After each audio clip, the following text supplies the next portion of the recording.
Hello, മറ്റൊരു വീഡിയോയിലേക്ക് എല്ലാവർക്കും സ്വാഗതം. ഇന്ന് നമുക്ക് കുക്കറിൽ എളുപ്പത്തിൽ ഒരു ഉപ്പുമാവ് ഉണ്ടാക്കിയാലോ. അതിനായിട്ട് ആവശ്യമായ സാധനം: ഒരു സവോള അരിഞ്ഞത്, ഒരു ക്യാരറ്റ് ചെറിയ കഷ്ണങ്ങളാക്കി നുറുക്കിയത്, ഒരു വറ്റൽമുളക്, ഒരു കുറച്ച് കറിവേപ്പില, ഒരു പച്ചമുളക്, ഒരു കുറച്ച് ഇഞ്ചി, പിന്നെ ഞാൻ ഒരു ഗ്ലാസ് നുറുക്ക് ഗോതമ്പാണ് എടുത്തിരിക്കുന്നത്, പിന്നെ കുറച്ച് തേങ്ങ ചിരകിയത്. ഇനി നമുക്ക് ഒരു കുക്കർ എടുത്ത് ചൂടായി വരുമ്പോൾ നമുക്കതിലേക്ക് എണ്ണ ഒഴിച്ചു കൊടുക്കാം. എണ്ണ ചൂടായി വന്നിട്ടുണ്ട്. ഇനി നമുക്കതിലേക്ക് കുറച്ച് കടുക് ഇട്ട് കൊടുക്കാം. കടുകൊന്ന് ചെറുതായിട്ട് പൊട്ടാൻ തുടങ്ങുമ്പോൾ നമുക്ക് ഒരു സ്പൂണ് ഉഴുന്നും കൂടി ഇട്ട് കൊടുക്കാം. അതൊന്ന് ചെറുതായിട്ട് ഇതൊക്കെ ചുമന്ന് വന്നിട്ടുണ്ട്. ഇനി ഒന്ന് തീ ഒന്ന് കുറച്ച് വെച്ച് അതിലേക്ക് നമ്മൾ അരിഞ്ഞ് വെച്ചിരിക്കുന്ന സാധനങ്ങൾ, ഇനി നമുക്ക് ഒരു പച്ചമുളക്, ഇഞ്ചി,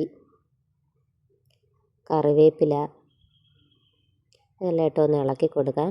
ഞാൻ ഇതിനകത്ത് വറ്റൽമുളക് ഇടാൻ മറന്നുപോയി. വറ്റൽമുളകും കൂടെ നമുക്ക് കടുക് പൊട്ടിക്കുന്ന കൂട്ടത്തിലിടാം. ഇനി നമുക്ക് നമ്മൾ അരിഞ്ഞ് വെച്ചിരിക്കുന്ന സവോള ഇട്ട് കൊടുത്തൊന്ന് വഴറ്റാം. ഇനി ക്യാരറ്റും കൂടെ ഇട്ട് കൊടുത്ത് ഒന്ന് നന്നായിട്ടൊന്ന് 2 മിനിറ്റ് വഴറ്റാം. ഇനി നമുക്കതിലേക്ക് കുറച്ച് ഉപ്പ് ഇട്ടൊന്ന് 2 മിനിറ്റ് ഒന്ന് വഴറ്റി കൊടുക്കാം. ഇനി അതിലേക്ക് ചിരകി വെച്ചിരിക്കുന്ന തേങ്ങയും കൂടി ഇട്ടൊന്ന് 3-4 മിനിറ്റ് ഒന്ന് ഇളക്കി കൊടുക്കുന്നുണ്ട്. ഇനി നമ്മൾ എടുത്ത് വെച്ചിരിക്കുന്ന നുറുക്ക് ഗോതമ്പ് അതും കൂടെ ഇട്ട് കൊടുക്കാവേ. അതിട്ട് കൊടുത്ത് ഒരു 5 മിനിറ്റ് ഒന്ന് നമുക്കൊന്ന് നന്നായിട്ടൊന്ന് ചെറിയ ഒരു രീതിയിൽ ഫ്രൈ ആയി വരുന്ന പോലെ ആക്കിയതിന് ശേഷം നമുക്കിനി അതിലേക്ക് വെള്ളം ഒഴിച്ചു കൊടുക്കാം. ഒരു ഗ്ലാസ് നുറുക്ക് ഗോതമ്പിന് ഒരു 1.25 ഗ്ലാസ് വെള്ളം ഞാൻ ഒഴിച്ചു കൊടുക്കുന്നുണ്ട് ഇവിടെ. നമുക്ക് നന്നായിട്ടൊന്ന് ഇളക്കി കൊടുക്കാം. പിന്നെ ഉപ്പെല്ലാം നോക്കി ഒരു പിടി ഉപ്പ് മുന്നിൽ വെക്കുന്ന രീതി വേണം നമ്മൾ ഉപ്പിട്ട് കൊടുക്കാനായിട്ട്. ഞാനിപ്പോൾ ഒരു കുറച്ച് ഉപ്പും കൂടി ഇട്ട് കൊടുക്കുന്നുണ്ട്. നമുക്ക് ഒന്ന് നന്നായിട്ട് ഇളക്കി കൊടുക്കാം. ഇനി ചെറിയൊരു തിള വരട്ടെ. ഇപ്പോൾ ചെറിയതായിട്ട് തിളച്ച് വന്നിട്ടുണ്ട്. ഇനി നമുക്കൊന്ന് കുക്കർ മൂടി വെച്ച് ഹൈ ഫ്ലെയിമിൽ 2 വിസിൽ വരട്ടെ. 2 വിസിൽ വന്നു കഴിയുമ്പോൾ നമുക്ക് തീ ഓഫാക്കി കൊടുക്കാം. ഇപ്പോൾ 2 വിസിൽ വന്നു, ഞാൻ തീ ഓഫാക്കി കൊടുക്കുകയാണ്.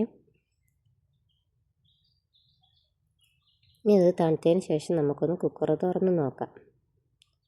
നമ്മുടെ ഉപ്പുമാവ് നുറുക്ക് ഗോതമ്പ് ഉപ്പുമാവ് റെഡി ആയിട്ടുണ്ട്. ഒട്ടും കുക്കറിനടിയിലൊന്നും പിടിച്ചിട്ടൊന്നുമില്ല കേട്ടോ. അപ്പോൾ നന്നായിട്ടായി കിട്ടിയിട്ടുണ്ട്. ഇപ്പോൾ നന്നായിട്ട് വേകുകയും ചെയ്തിട്ടുണ്ട്.